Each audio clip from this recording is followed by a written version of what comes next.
Di suatu negeri yang aman, adil, dan sentosa, ada sebuah kerajaan yang dipimpin oleh seorang raja yang bijaksana. Sang raja yang memimpin sejak kecil hingga masa tuanya memang belum pernah tergantikan, dan rakyatnya pun tidak ada yang menentangnya karena memang dia selalu bisa bersikap adil dan bijaksana. Namun satu hari dia merasa jenuh dan butuh istirahat selama 1 tahun dari posisi seorang raja.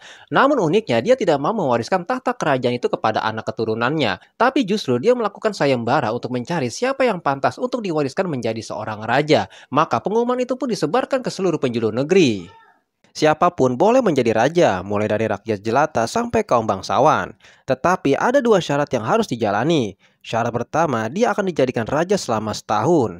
Syarat kedua, setelah menjadi raja selama setahun, maka harus diasingkan di sebuah hutan belantara yang dihuni ribuan hewan buas. Syarat pertama tentu bukan masalah besar, justru merupakan suatu keberuntungan. Namun syarat kedua ini yang membuat orang-orang yang berhasrat menjadi raja akan berpikir dua kali karena semua orang tahu seperti apa hutan belantara itu.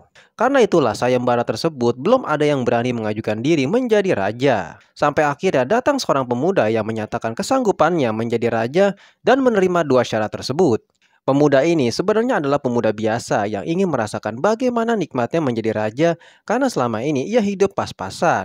Maka diangkat dia menjadi raja dan mulai saat itu dia mendapat pelayanan layaknya raja, harta yang berlimpah, wanita cantik, makanan dan minuman yang enak serta fasilitas istimewa yang lainnya. Tapi sayang, ternyata ketakutannya akan kematian membuatnya tidak bisa menikmati semua itu. 3 bulan pertama dia mulai gelisah karena umurnya tinggal 9 bulan lagi. 3 bulan kedua dia makin tidak tenang, makan tidak enak, tidur pun tidak nyenyak. 3 bulan berikutnya dia mulai menyesali keputusannya menjadi raja. Dan 3 bulan terakhir si pemuda ini makin stres karena hidupnya sebentar lagi akan selesai.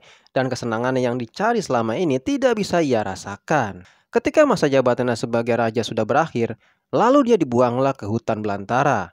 Tidak butuh waktu yang lama terdengar kabar di seluruh negeri jika pemuda itu tewas dimakan binatang buas. Adanya peristiwa tersebut membuat orang-orang kian enggan melamar menjadi raja.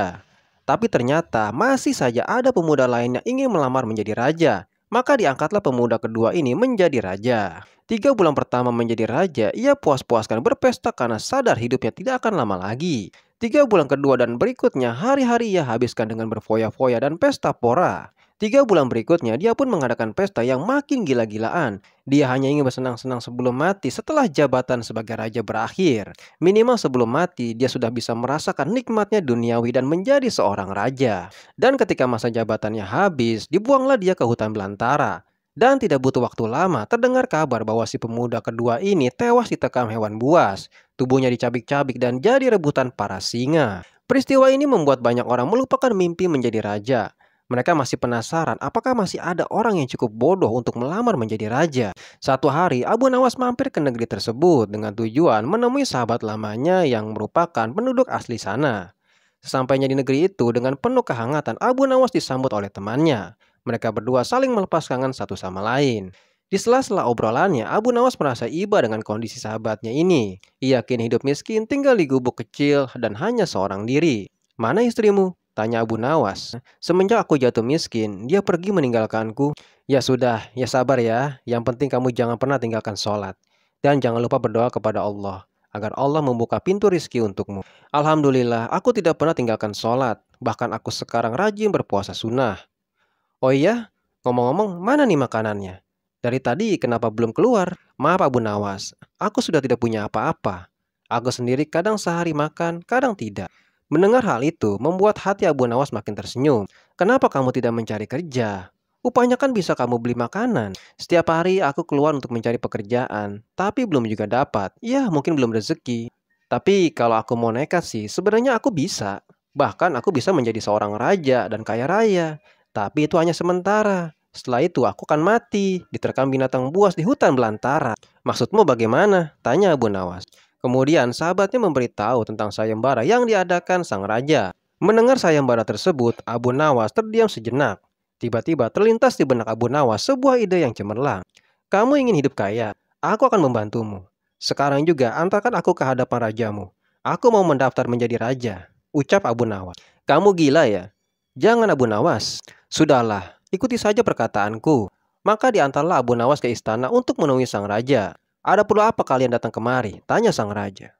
"Maaf Tuan Raja, hamba Abu Nawas dari negeri seberang. ingin mendaftar menjadi raja. Itu pun kalau Tuan Raja mengizinkan.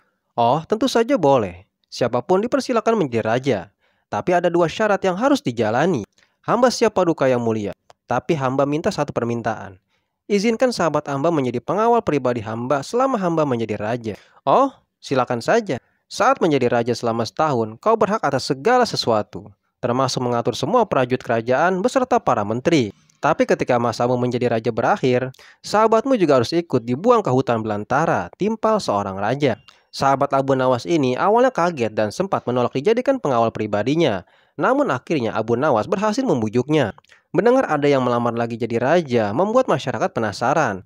Sebagian ada yang menertawakan kebodohan itu, sementara yang lain ada yang merasa iba dan kasihan. Abu Nawas akhirnya diangkat menjadi raja dan diberi segala kemewahan serta kemudahan fasilitas layaknya baginda raja. Ternyata berbeda dengan dua pemuda sebelumnya. Abu Nawas memang benar-benar cerdik dan bagaimana inilah cara dia memanfaatkan kekuasaan. Di 3 bulan pertama, Abu Nawas memerintahkan ribuan prajuritnya untuk membabat habis hutan belantara itu dan memindahkan semua binatang buas ke tempat lain. Tentu sebagai raja, perintahnya harus dipatuhi. Selama 3 bulan berlalu, hutan belantara itu akhirnya kini menjadi tanah kosong yang siap huni. 3 bulan kedua, Abu Nawas kemudian memerintahkan para arsitek membuat istana megah untuk dirinya. Tentunya proyek itu dikerjakan dengan menggunakan uang kerajaan. Abu Nawas bisa membangun apa saja, termasuk membangun istana di tanah yang dulunya adalah hutan belantara. 3 bulan berikutnya, Abu Nawas pun memerintahkan para prajurit untuk membawa harta dan perabotan dari istana lama ke istana baru.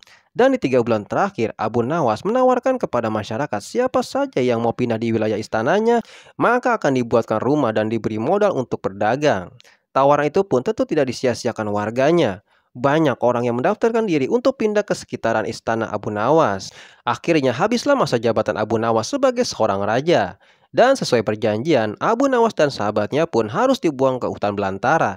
Ya ndak masalah, toh hutannya sudah disulap oleh Abu Nawas menjadi istana baru yang megah. Sampainya di sana, Abu Nawas pun berkata kepada sahabatnya, "Ini semua untukmu. Kau sekarang sudah menjadi orang yang kaya raya.